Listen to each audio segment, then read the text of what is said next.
প্রতিবার যাওয়ার আগে কিন্তু আমি বলি যে এভাবে চলবা, ছাদে উঠবা না, পানিতে বেশি সাঁতার জানো না যেহেতু।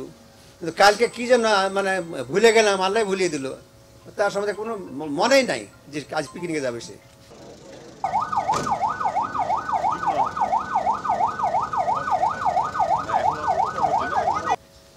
তখন একটা টেলিফোন আসলো, টেলিফোনে বলছে আপনি কি জুবাইরের আম্মা? বলছে জি। তো জুবাইর তো ওই অ্যাক্সিডেন্ট করেছে। তো আপনি তো বলছে তুমি কে বলছো বাবা? তো বলছে না আমি টিচার।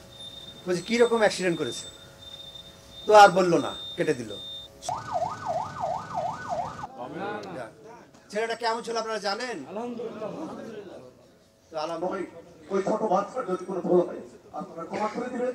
আল্লাহ যেন তাকে আমাদের চাচা উনি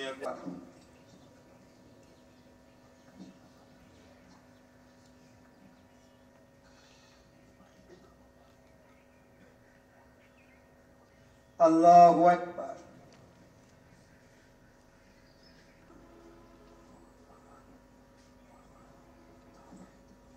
আসসালামু আলাইকুম ওয়া রাহমাতুল্লাহ। আসসালামু আলাইকুম ওয়া রাহমাতুল্লাহ।